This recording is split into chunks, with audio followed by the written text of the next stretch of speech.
Hey there, Alan Matthews here, and in this video I would like to share an anecdote, a couple of stories with you, and give you a way that you could use your subconscious to actually improve your guitar playing while you sleep, while you're just going throughout your day, and it doesn't take any more doing, and it feels good, all at the same time.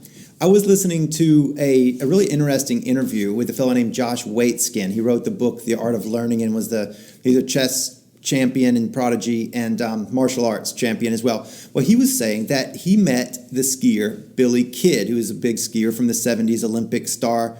Now he just lives out in Colorado, wears a cowboy hat, skiing around. And he was asked, Billy Kidd asked him, what are the most important 3 runs of a ski run?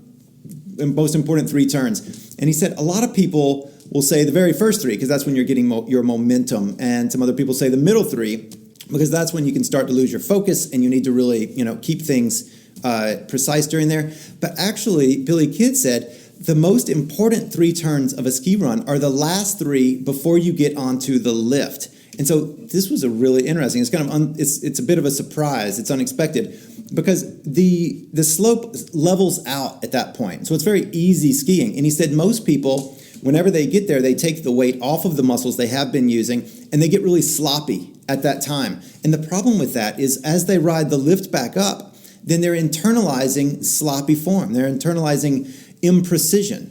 And so he says those last 3 turns are the most important because then as you ride up, then you'll be internalizing precision and elegance and good use and focus and all these kind of things, which is really interesting because, or as well, Hemingway, the great writer, he was known to always finish his writing for the day mid-sentence and at a peak state of flow. It's where he was completely on top of his game. He was feeling great.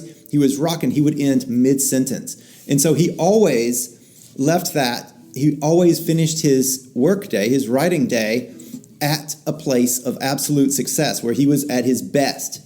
And then he would internalize that. He'd probably go and drink more than likely. And then the next day, whenever he came back and started writing, he was in the middle of a sentence, so he knew exactly where to start.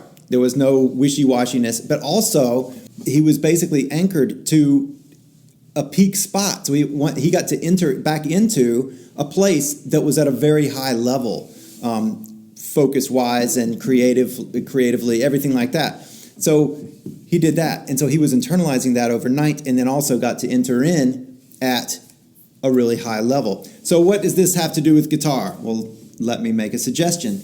In your practice, always end with a really good repetition. Or if you've done something, like played something the best that you've ever played it, well then great, stop. Even if you were going to practice for another 10 minutes or 15 minutes or whatever it is, cut your practice early just so that you can end on that ultimate high note. If you have a new personal best, if you blazing scales and you've never played it so cleanly and quickly, well then you just may do more good by stopping right there and letting your subconscious and your neurology and everything else we have going on in there digest that overnight than you would from getting a few more reps and spending a few more minutes.